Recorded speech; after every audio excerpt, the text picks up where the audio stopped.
এই 25 বছরে পাপগুলো কি করা হয়েছে? কোনো একটা পাপ বাকি আছে কিনা যা করা হয় নাই? 25 ইয়ার্সের মধ্যে অনেকেই জিনা করেছে, অনেকেই। আমি আপনাদের কথা বলছি না, এভারেজ আমি পুরো বাংলাদেশের ইয়াং জেনারেশনের কথা বলছি।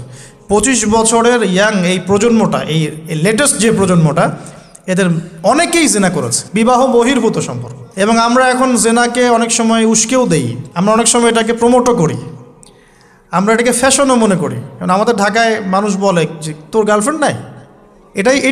এটাই হচ্ছে ওদের কাছে অবাক করা বিষয়। সবাই ঘুরে, ঈদের দিন তুই ঘুরতে পারিস না? আমাদের ফ্যামিলির মধ্যে একজন বলতেছিল তার মেয়েকে, সবাই ঈদের দিনে বাইরে যায়, তুই যেতে পারস না? ঢাকায় এভাবে কথা বলে। তার মানে এটাই ফ্যাশন, মানে আমরা জেনাকে উস্কেও দিচ্ছি। তার মানে 25 বছর আমরা অনেকে জেনাও করেছি। মাদকের সাথে সম্পৃক্ত কত পার্সেন্ট ইয়াং জেনারেশনে আমাদের দেশে? ক্যালকুলেট করেন, আপনি গুগল করেন, দেখেন কত পার্সেন্ট আমাদের দেশে মাদক সেবন করে। ইভেন এখন কিশোর গ্যাং বের হয়েছে, কিশোর গ্যাংয়ে অনেক যুবকরা যায়, অনেকে রাস্তাঘাটে মারামারি করে, অনেকে পলিটিক্যাল দলাদলির মধ্যেও আছেন অনেকেই। এবং এখানে ভাই ভাই রক্ত ঝরাই আমরা। উভয় মুসলিম, কিন্তু উভয় মুসলিম, জুমার দিন একসাথে নামাজ পড়ে। তাহলে এটা কোন দর্শন যেটা আমার ভাইকে শত্রু বানিয়ে দিল? আর পশ্চিমারা গাছের আড়ালে বসে বসে হাসছে, কারণ এই দর্শনগুলো তো ওরাই দিয়েছে। তো 25 বছরের পাপগুলো একটু ক্যালকুলেট করি। প্রিয় দিনী বোন, একটু হিসাব করবেন যে 25 বছর আপনি কতদিন পর্দা করেছেন, কত 25,000 মানুষ আপনার চেহারা দেখেছে কিনা? এই 25 বছরে কত হাজার মানুষ আপনার চেহারা দেখেছে? আর ছেলেরা আপনাকে দেখলে কখনো চেহারা সুরত দেখে না। বেগানা নারীর দিকে একটা ছেলে যখন তাকায় এবং সেক্সুয়াল ডিজায়ার নিয়ে তাকায়, তখন সে চোখ দিয়ে তাকে রেপ করে। ভেরি সরি টু সে যে আপনি প্রচুর চোখ দিয়ে রেপড হয়েছেন প্রিয় দিনী বোন। অনেকেই আপনাকে চোখ দিয়ে রেপ করেছে, আপনি বুঝতেই পারেন নাই। তো এই 25 ইয়ার্স আমরা অনেক কিছুই করেছি, অনেক কিছুই করি নাই। এখন একটু আজকে সাদা একটা কাগজ নিয়ে আমরা একটা হিসাব করব যে আমরা 25 বছরে কী করেছি, কী করি নাই, কী পাপ করেছি, কী করি নাই, কী পুণ্য করেছি, কী করি নাই। আমি আগে মনে করতাম যে একটা খালেস তওবা ইনশাআল্লাহ আল্লাহ পাক সব মাফ করে দিবেন। আসলে আল্লাহ পাক মাফ করেই দিবেন, কিন্তু ভিতর থেকে স্যাটিসফাই হতে পারবেন না আপনি।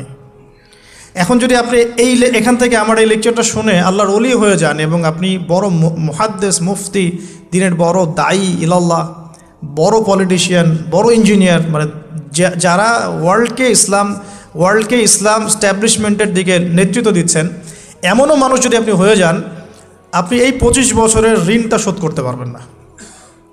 এই 25 বছরের ঋণ আপনাকে প্রতিনিয়তই ভিতরে ধুকিয়ে মারবে আর কি, যেটা আমাদেরকেও মারে ভিতর থেকে। যে আমরা যদি আগে থেকে বিষয়গুলো বুঝতাম, যদি আরও আগে থেকে স্টাডি করতে পারতাম, আরও বেশি যদি আমি আলেম ওলামার সাথে মিশতে পারতাম, আরও যদি বেশি গভীরে যেতে পারতাম, তাহলে কতই না ভালো হতো। তো আমি আশা করি কথাগুলো আপনাদের কলিজায় পৌঁছাবে ইনশাআল্লাহ।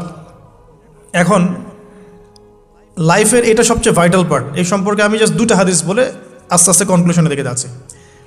নবী সাল্লাল্লাহু আলাইহি ওয়াসাল্লাম বলছেন যে 7 শ্রেণীর মানুষকে আল্লাহ পাক কিয়ামতের দিনে আরশের ছায়া দিবেন। কত শ্রেণী ভাই? তার মধ্যে সেকেন্ড শ্রেণীটা হচ্ছে সেই যুবক নাশা ফি ইবাদাতিল্লাহি তাআলা, যে আল্লাহ পাকের ইবাদতে তার যৌবনকালটা কাটিয়ে দিয়েছে। এখনও বাকি আছে আপনার সামনে। যৌবনকাল কতটুকু? হয়তো 15 to 40। তার মানে এখনও 40 বা 50 বছর পর্যন্ত আপনার যৌবনটিকে থাকবে ইনশাআল্লাহ, যদিও বা এই যুগে থাকে না আর কি। আমরা তো ফ্যান্টাসিতে ভুগি অনেক সময়, 4টা বিয়ে। বাস্তবতা হচ্ছে এই যুগে একটাই ডিফিকাল্ট, একজনকে সন্তুষ্ট করে কি ডিফিকাল্ট। এখন সেই যুগ না তো, আমরা তো হর্স রাইড করি না, আমরা তো এক্সারসাইজ করি না, আমরা তো এখন অনেকে খেলিও না, আমরা ফাস্ট ফুড খাই, আমরা হাইজেনিক খাবার খাই না, আমরা আগেকার মানুষদের মতো অনেক কিছুই করি না। এনভায়রনমেন্ট নষ্ট হয়ে গেছে, পলিউশন আছে, সব মিলে এখন আমাদের যৌবন যে 50 বছর পর্যন্ত থাকবে, এটা নিশ্চয়তা দেওয়া যাচ্ছে না যদি আমরা বেঁচেও থাকি। আর কত যুবক যুবতী ভাই বোন যে যৌবনকালেই চলে যায় তার তো ঠিক নাই। প্রিয় দিনী ভাইয়েরা, আমরা আলোচনা করছিলাম যৌবন সম্পর্কে। এই বিষয়ে আমি 2টো হাদিস বলার নিয়াত করেছিলাম। তো প্রথমটা শুনিয়েছি মোটামুটি, সেটা হলো নবী সাল্লাল্লাহু আলাইহি ওয়াসাল্লাম বলেছেন যে কিয়ামতের মাঠে আল্লাহ রাব্বুল আলামিন যে 7 শ্রেণীর মানুষকে তার আরশের ছায়া দিবেন, তার মধ্যে তৃতীয় শ্রেণী হচ্ছে সেই যুবক যে তার যৌবনকালটাকে আল্লাহর পথে উৎসর্গ করেছে বা কাটিয়ে দিয়েছে। আরেকটা হাদিস যেটা বলতে চাচ্ছিলাম সেটা হলো, কিয়ামতের মাঠে 5টা প্রশ্ন হবে, স্পেশাল 5টা প্রশ্ন, যে 5টা প্রশ্নের উত্তর না দেয়া পর্যন্ত কাউকে ছাড়া হবে না। তার মধ্যে প্রথম প্রশ্নটাই হচ্ছে তোমার জীবন কোন কাজে কাটিয়েছো, এবং দ্বিতীয় প্রশ্ন হচ্ছে তোমার যৌবন কোন কাজে কাটিয়েছো। সো আমি বলছিলাম আপনাদেরকে যে যৌবনকালটাকে যদি আমরা আল্লাহর পথে কাটাতে পারি, ইনশাআল্লাহ তাআলা আমাদের এই যে উদ্দেশ্যটা, যে নিজেরা দিন পালন করব, নিজের পরিবারের মধ্যে প্রতিষ্ঠা করব, আমাদের সমাজে দিন ইসলামের দাওয়াতি কাজ করব, যেখানেই থাকি সৎ থাকব, একদিন ইনশাআল্লাহ দিন আবার বিজয়ী হবে, এই যে স্বপ্নগুলো, এগুলো বাস্তবায়িত হবে ইনশাআল্লাহ তখনই যখন আমরা নিজেরা পরিবর্তিত হয়ে সমাজের জন্য ভালো কিছু বয়ে নিয়ে আসবো ইনশাআল্লাহ। তো আমি জাস্ট কয়েকটা পয়েন্ট আপনাদের সাথে একটু শেয়ার করে শেষ করে দিব, যে এখন থেকে কিভাবে আপনারা বা আমরা আমাদের যৌবনটাকে আল্লাহর পথে কাটাতে পারি। প্রথম যে পয়েন্টটা আমি লিখে নিয়ে এসেছি সেটা হলো, আমি একটু বলেওছিলাম যে আমাদের নিজস্ব খসড়া একটা আমলনামা তৈরি করতে হবে আর কি। আজকে আমরা সেটা করতে পারি বাসায় গিয়ে, যে আমরা যদি আমাদের গড় আয়ু হয় 60 বছর, তাহলে আমরা এখন কতটুকু সময় পেতে পারি, আর এই সময়টুকুর মধ্যে আমাদের টার্গেট কি, আমরা আসলে কি চাচ্ছি, কি অ্যাচিভ করতে চাই, যা চলে গেছে এই সময়টুকুর মধ্যে আমরা কিভাবে আল্লাহর রহমত পাবো, ক্ষমা পাবো কিভাবে। যা চলে গেছে এর মধ্যে অনেক নামাজ কাজা থাকতে পারে, রোজা কাজা থাকতে পারে। অনেক সময় এমন হতে পারে যে আমরা অন্যের হকও নষ্ট করেছি। প্রথম যে কাজটা করা উচিত সেটা হলো খালেস তওবা। 1 নাম্বার, তাহলে আমরা বলতে পারি যদি আমরা এখন সংকটগুলো চিহ্নিত করে সমাধানের পথে হাঁটতে চাই, তাহলে আমাদের যৌবনটা আল্লাহর পথে উৎসর্গ করা ছাড়া কোনো অপশন নাই। উৎসর্গ বলতে আমি বোঝাচ্ছি কাটিয়ে দেয়া, আল্লাহর ইবাদত করে কাটিয়ে দেওয়ার কোনো বিকল্প নাই। তার জন্য প্রথমত আমাদের নিজেদের জীবনের কৃতকর্মগুলোর হিসাব নিকাশ মেলাতে হবে, 1 নাম্বার। আর 2 নাম্বার হচ্ছে বিশুদ্ধ তওবা করে আল্লাহর পথে ফিরে আসতে হবে।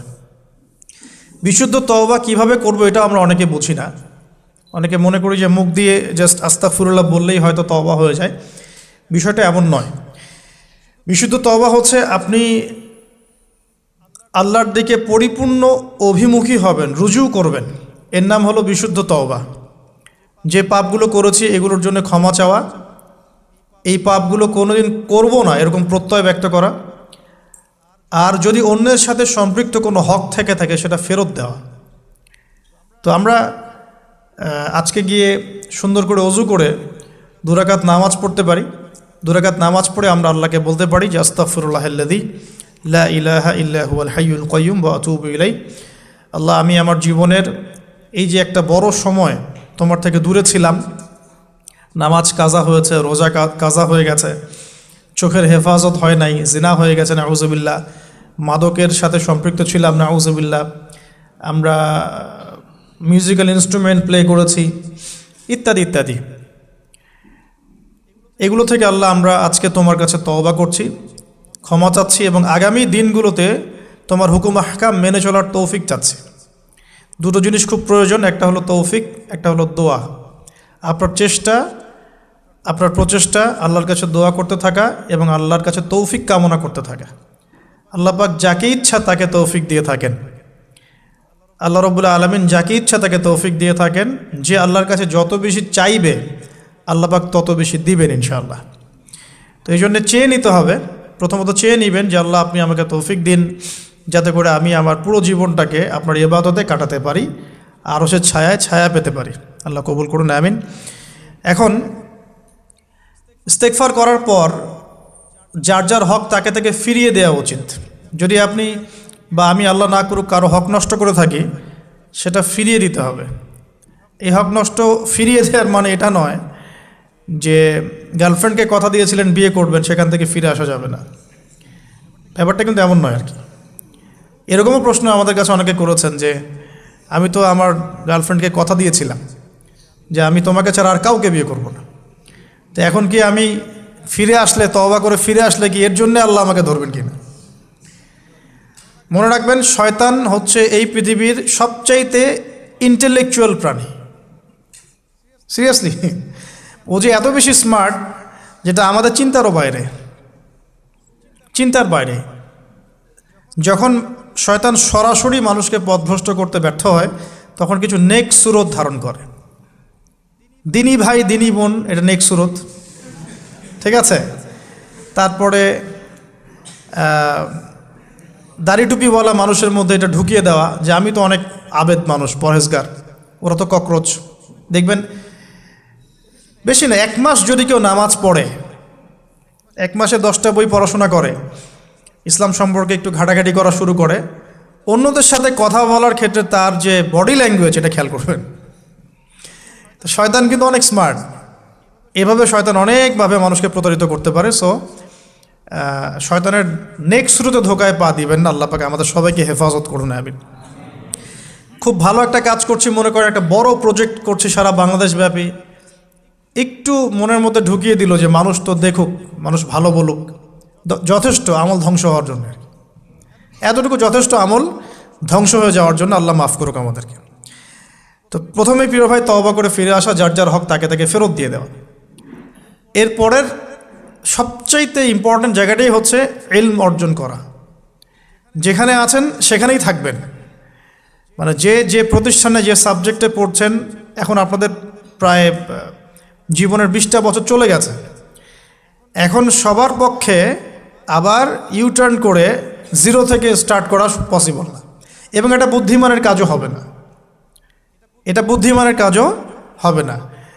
ওই সেকশনে যারা আছেন তাদের সংখ্যা কিন্তু প্রচুর, যারা দিনী লাইনে পড়াশোনা করছেন, ঠিক আছে। আল্লাহ চাইলে তাদের মধ্য থেকেই ইনশাআল্লাহ এমন অনেক বড় বড় মুফতি, মুহাদ্দিস, ইমাম তৈরি হবেন, যারা ধর্মীয় অঙ্গনে নেতৃত্ব দিবে ইনশাআল্লাহ। আর যদি দেখা যায় তারা তাদের দায়িত্ব পালন না করেন, তখন আল্লাহ পাক জেনারেল থেকে মানুষ উঠায় নিয়ে আসবেন। এটা আল্লাহ পাকের কৌশল, আল্লাহ পাক করতে পারেন। এখন আপনি কি করবেন? যেহেতু আপনারা 20-25 বছর পার করে আসছেন, যে সাবজেক্টে পড়ছেন কন্টিনিউ করতে থাকবেন। যদি এনভায়রনমেন্ট থাকে ফ্রি মিক্সিংয়ের, এখানে আপনি আপনার চোখকে হেফাজত করার চেষ্টা করবেন সর্বোচ্চ। এ ব্যাপারে আমি একটা বই সাজেস্ট করি, এই বইটা পড়লে ইনশাআল্লাহ আপনার অন্তরের মধ্যে এই বিষয়গুলো কমে আসবে ইনশাআল্লাহ। সেটা হলো তাসকিয়া, ও আরেক নামে এসেছে, সেটা হলো তাসাউফ ও আত্মশুদ্ধি। তাসাউফ ও আত্মশুদ্ধি পুরো ওয়ার্ল্ডের ওয়ান অফ দ্য মোস্ট, বলবো যে অনারেবল একজন আলেমে দিন, টপ 10-এর মধ্যে একজন, আল্লামা তাকি উসমানী দামাত বারাকাতুহু, তার লেখা বই তাসাউফ ও আত্মশুদ্ধি। বাংলাদেশে যে মাকতাবাতুল আশরাফ তারা প্রকাশ করেছে। এই বইটা যদি পড়েন, আপনার মনের মধ্যে নফসের যে খারাপ রিপুগুলো, এগুলো আস্তে আস্তে কমতে থাকবেন সব। এবং এই বইটা আমি বলি যে বারবার পড়া উচিত, বারবার পড়া উচিত। হ্যাঁ, তো আল্লাহ তৌফিক দান করুন। এখন পুরোপুরি ট্র্যাক চেঞ্জ করতে যাবেন না, আপনি আপনার ট্র্যাকেই থাকবেন। এখন এই ট্র্যাকে থেকে আপনি কিভাবে ইসলামিক বেসিক জ্ঞান অর্জন করবেন, কিভাবে পসিবল? কঠিন, অসম্ভব কিছু না, কঠিন। আমি অভিজ্ঞতা থেকে বলি আমার মতো করে। ফার্স্ট অফ অল, একজন বিজ্ঞ কারি সাহেব, হাফেজে কোরআন বা কারি, প্রাথমিক স্টেজ বলছি, বিজ্ঞ একজন কারি সাহেব বা হাফেজে কোরআন, যার সাথে আপনার ভালো সম্পর্ক বা যাকে আপনি চিনেন, রিনাউন্ড, বা যিনি খুব কোঅপারেটিভ, আপনাকে সময় দেন, টাইম দেন, এরকম কারো কাছে গিয়ে আপনি কোরআন তেলাওয়াত করা শিখবেন আগে। ফার্স্ট অফ অল এটা কাজ, কোরআন তেলাওয়াতটা আগে শিখবেন। আমি তো যে দুঃখ করে বলি, কষ্ট করে বলি, যে আমাদের এই দিনী অঙ্গনে এমন অনেক মানুষ আছে যারা ইভেন কোরআন রিসাইট পর্যন্ত করতে না পেরেও অনেক বড় বড় জায়গায় অভিনয় করেন, দিনিয়াতের অভিনয় করে যান, নিজের সাথে অভিনয় করে যান। অনেক সময় উদ্ধতাবশত বড় বড় আলেমদেরকে বাহাসের জন্য চ্যালেঞ্জ করে থাকেন, অথচ কোরআন তেলাওয়াত শুদ্ধ না। কোরআন তেলাওয়াত শুদ্ধ না মানে নামাজই হচ্ছে না। কোরআন তেলাওয়াত শুদ্ধ না মানে কি? নামাজ হচ্ছে না। কবুল করার মালিক তো আল্লাহ, শর্ত তো এটা। কবুল করার মালিক তো আল্লাহ। আল্লাহ পাক চাইলে কেউ এক ওয়াক্ত নামাজ না পড়লেও তওবা করে ফিরে আসছে মৌতের আগে, হয়তো আমরা জানি না, আল্লাহ মাফ করে দিয়েছেন, হতে পারে না? এটা তো শর্ত, কোরআন তেলাওয়াত তাজবিরের সাথে শিখতে হবে। তো এখানে যদি একজন আলেম থাকেন, একজন কারি থাকেন, হাফেজ থাকেন, তার কাছে আপনারা ব্যাচ করে পড়লেন, অথবা সে যদি কোনো ইনস্টিটিউট খুলে সেখানে আপনারা একটু সময় দিলেন, বা যারা পড়তে জানেন আবার মস্ক করে নিলেন। ফজরের পর 1 ঘন্টা, সপ্তাহে 3 দিন, 3 মাস এনাফ। ফজরের পর 1 ঘন্টা, সপ্তাহে 3 দিন, আপনার 2 থেকে 3 মাস যথেষ্ট। কোরআন তেলাওয়াত আপনি শিখে ফেলবেন ইনশাআল্লাহ। এটা প্রথম কাজ। এটা না করে পরের কাজগুলো আসলে পসিবল না। এগুলো সব জাতামাতা কাজ হয়ে থাকবে, এগুলো মানে পূর্ণতা পাবে না। প্রথম কাজটাই কোরআন তেলাওয়াত শেখা। এরপরে আপনার অনেকে তাবলিগ জামাতে সময় দেন, সময় দিবেন। অনেকে দেখা যায় যে বাসায় দিনই বই পুস্তক পড়েন, এগুলো পড়বেন, ঠিক আছে। অনেকে হাদিসের বইয়ের যে অনুবাদগুলো হয়েছে এগুলো পড়বেন, সমস্যা নেই। কিন্তু কোরআন তেলাওয়াত অবশ্যই শিখবেন। তারপরে আপনি যদি এখান থেকে বের হওয়ার পরে বা রানিং অবস্থাতেও যদি সময় বের করতে পারেন, তাহলে মাদ্রাসা অঙ্গনের কোনো আলেমের সহবতে গিয়ে আপনি অ্যারাবিক ল্যাঙ্গুয়েজ এবং অ্যারাবিক গ্রামার শিখবেন। ওটা আপনার শেখার লেসন 2, কোরআনের পর এটা শেখার লেসন 2। অ্যারাবিক ব্যাকরণ, অ্যারাবিক গ্রামার এবং অ্যারাবিক ল্যাঙ্গুয়েজ ছাড়া কোরআনের তাফসির তর্জমা এগুলো বোঝা যায় না। যে যাই বলুক এটাই ফুল স্টপ কথা। তাফসির আপনি তো বঙ্গানুবাদ দেখে অনেক কিছু বুঝতে পারেন ঠিকই। আল্লাহ পাক বলেছেন সুদ খেও না, জেনার ধার কাছে যেও না, এগুলো কমন মেসেজ, সেগুলো সবাই নিতে পারে। একজন অমুসলিম ভাইও ওইটা যদি বাংলা পড়তে পারে সেও বুঝতে পারবে কি বলতে যাচ্ছেন আল্লাহ পাক। অ্যারাবিক ল্যাঙ্গুয়েজ, অ্যারাবিক গ্রামারের ভিতরে না ঢুকলে আপনি কোরআনের ভাষাটাকে ধরতে পারবেন না। আল্লাহ পাকের যে মানে ঐশী গ্রন্থের বালাগাত, এটা আপনি বুঝতে পারবেন না। তো এই জন্যে এটা তো সিম্পল এক্সাম্পল। আমরা যদি এখানকার ল্যাঙ্গুয়েজ কি বইগুলোর, ইংরেজি না বাংলা? ইংলিশ। মাশাআল্লাহ, ইংলিশ ল্যাঙ্গুয়েজ যদি না জানতাম আমি কি এখানে পরীক্ষা অ্যাটেন্ড করতে পারতাম? আমি তো ওই টপিকটাই বুঝবো না, কোন টপিক আলোচনা হচ্ছে, স্যার কী পড়াচ্ছেন। আমার তো ইংরেজি গ্রামারের এবং ইংরেজি ল্যাঙ্গুয়েজটিক আমার কোনো দক্ষতা নাই। তাহলে আমি কীভাবে ওই চ্যাপ্টার 1, চ্যাপ্টার 2, চ্যাপ্টার 3, এই টপিক ওই টপিক কেমন করে বুঝতে পারি? সিমিলার এখানে কোরআনের ক্ষেত্রে যদি আপনি ল্যাঙ্গুয়েজগুলো না জানেন এবং গ্রামারটা না বোঝেন, তাহলে কোন সূরার ভিতরে কি গভীর মর্ম এগুলো আপনি ধরতে পারবেন। ভাষা একটা অর্থ বুঝতে পারবেন। ভাষা অর্থ পরীক্ষায় পাশ করাতে পারে, কিন্তু A+, গোল্ডেন A+ আনতে পারে না। তো আশা করি আপনি বুঝতে পারছেন যে আমি কী বলতে যাচ্ছি। তো এটার জন্যে এখন এক্সাম্পল বুঝে নেন। এই যে এখানে ইংরেজি ল্যাঙ্গুয়েজ পড়ছেন, ওই ল্যাঙ্গুয়েজের উপরে বেস করে আপনি বইগুলো শেষ করছেন, এটা কি ওস্তাদ ছাড়া করছেন না ওস্তাদ সহ করছেন? টিচার লাগে না? সেম জিনিস কোরআনের ভাষা শিখতে হলেও, গ্রামার শিখতে হলেও এরকম কিছু ওলামায়ে কেরাম আপনাকে খুঁজে বের করতে হবে। এখন ওলামায়ে কেরামরা কিন্তু অনেক ব্যস্ত, অনেকের অনেক কাজ থাকে, অনেকের মাদ্রাসা থাকে, অনেকের দিদি খেদমত থাকে।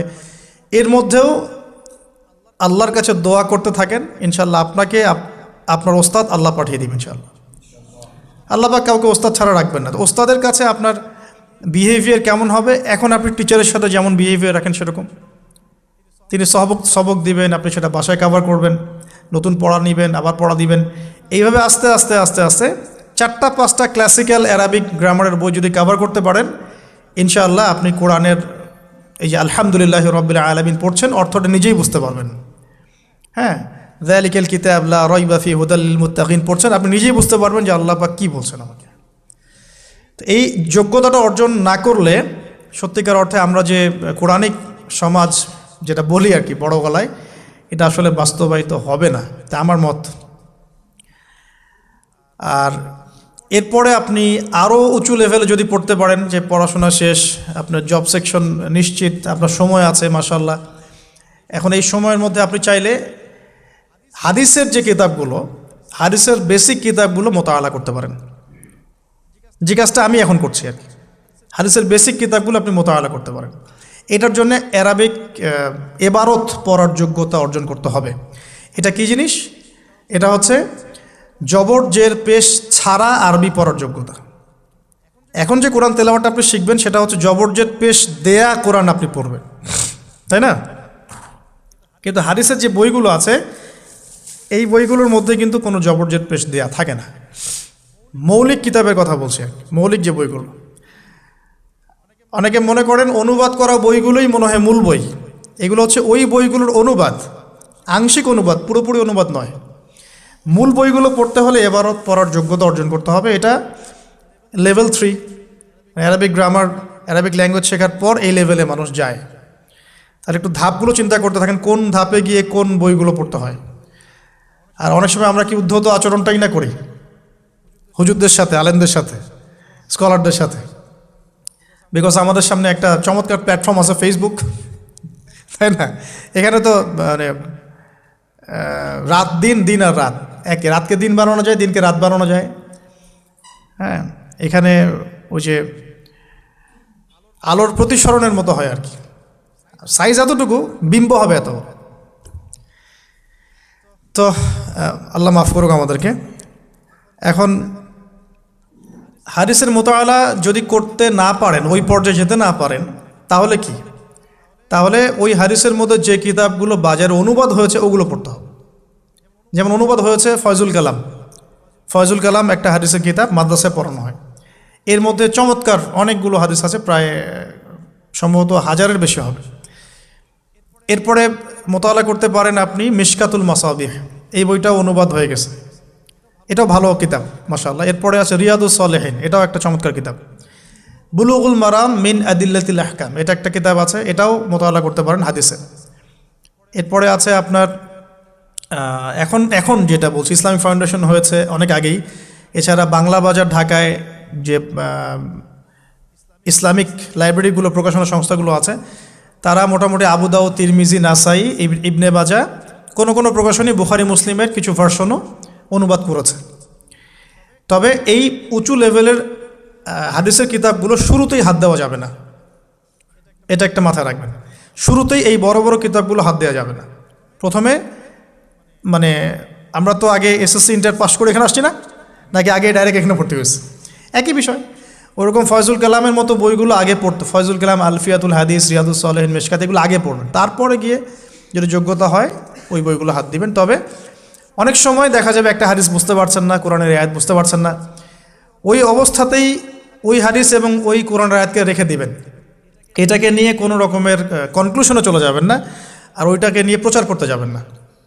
বরং এগুলোকে একত্রিত করে সপ্তাহে একদিন আবার আলেমের কাছে চলে গেলেন, ওস্তাদ এগুলো বুঝি নাই, লাস্ট উইকে আমি এগুলো পড়েছি, এটা বুঝি নাই, তিনি বুঝিয়ে দিবেন ইনশাআল্লাহ।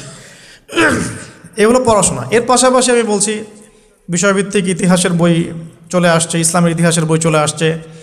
তারপরে সিরাতের অনেক বই বাজারে চলে আসছে, প্রায় 40-45টা বই পাওয়া যায় সিরাতের এখন বাংলাদেশে। তারপরে ফিকহের অনেক বই অনুবাদ হয়ে গেছে। এছাড়া আকিদার অনেক বই পাওয়া যায়। সবচেয়ে ভালো হয় যে আকিদা তাহাভিয়া বইটা পড়তে পারেন, এই বইটা পড়লে অনেক চমৎকার হবে। এর পাশাপাশি বরেণ্য ওলামায়ে কেরামদের বই পড়বেন। মানে বরেণ্য ওলামায়ে কেরাম কারা?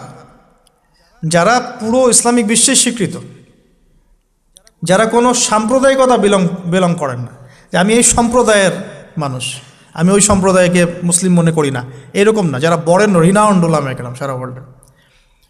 এই যে বললাম আল্লামা তাকি উসমানী হাফিজাহুল্লাহ, একজন বরেণ্য আলেম, তার যে কোনো কিতাব চোখ বন্ধ করে পড়তে পারেন, কোনো সমস্যা নেই।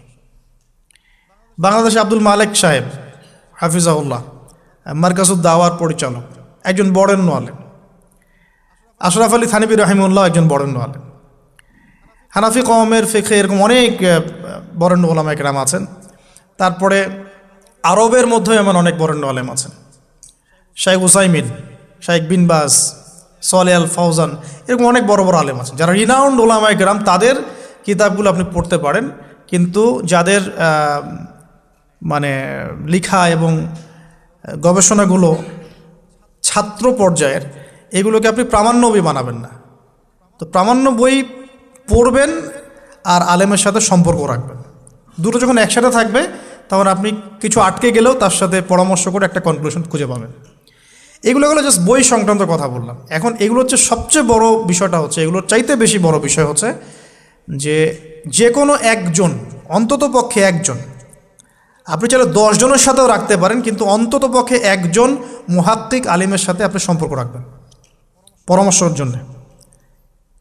অন্তত পক্ষে একজন মুহাক্কিক আলেমের সাথে, মানে হকপন্থী মুহাক্কিক আলেমের সাথে আপনি সম্পর্ক রেখে চলবেন। এটা অনলাইনের যুগ, এটা তো কিন্তু সহজ। আর সম্পর্ক শুধু অনলাইন কেন্দ্রিক হবে এমনটাও বলছি না, তার সাথে সাক্ষাৎ করবেন, তার কাছে নসিহত নেবেন, তার কাছে গিয়ে কিছু পড়বেন, হ্যাঁ, তাকে দেখবেন তিনি কিভাবে আমল করেন, ব্যক্তি জীবনে তিনি কেমন, তিনি আপনাকে কী নসিহত করেন, তার সাথে মিশবেন। সহবত মানে কি? মানে আমরা কি শুধু টিচারদের মানে পড়াশোনাগুলোই ফলো করি না, টিচারকে দেখিও বটে। আমরা বস্তুবাদী এডুকেশনের ক্ষেত্রে হয়তো অত কেয়ার করি না, টিচার যেটা পড়াচ্ছেন ওটা জাস্ট টুকে নেই, পরীক্ষা পাশ করলেই হইল। আমরা টেন্ডেন্সি এমন, কিন্তু ইসলামিক এডুকেশনটা কিন্তু এমন নয়। সাহাবা একরাম রাদিয়াল্লাহু আনহুম আজমাইন তারা এই আমাদের মতো কাগজের বই পুস্তক পড়ে ইসলাম শেখেন নাই। কীভাবে শিখেছেন তাহলে? সরাসরি নবীকে দেখে শিখেছেন। নামাজ পড়তে গিয়েছেন, দেখেছেন নবী কেমন করে নামাজ পড়েন, দেখছেন নবী কেমন করে হাঁটেন, দেখছেন নবী কেমন করে কাপড় পরেন, দেখছেন নবী কেমন করে আতর ইউজ করেন, কেমন করে তিনি হাসেন, কেমন করে মানুষের সাথে মেশেন, হ্যাঁ, কথা বলার সময় কেমন করে মানুষের দিকে তাকান। খুঁটে খুঁটে একটা একটা করে নিয়ে হাদিসের এক একটা অধ্যায় রচিত হয়েছে। নবী কেমন করে তাকান, নবী কেমন করে মেসওয়াক করেন, নবী কেমন করে হাসেন, এগুলো আপনি অধ্যায় পাবেন। ইভেন আপনি অধ্যায় পাবেন নবী কেমন করে চুল আঁচড়ান। তাহলে আপনি দেখেন সাহাবীরা কীভাবে খুঁতে খুঁতে নবীকে দেখেছেন। বলা হয় আব্দুল্লাহ বিন মাসউদ রাদিয়াল্লাহু আনহু সম্পর্কে, তিনি নবীকে এত বেশি কপি করতেন হাঁটা চলা কথাবার্তায় যে নবী সাল্লাল্লাহু আলাইহি ওয়াসাল্লামের পরের যুগের অনেক মানুষ এসে দ্বিধাদ্বন্দ্বে পড়ে যাইতো যে রাসূল সাল্লাল্লাহু আলাইহি ওয়াসাল্লামকে দেখছি নাকি। এমনভাবে কপি করতেন, এমনভাবে। সো এখানে আমি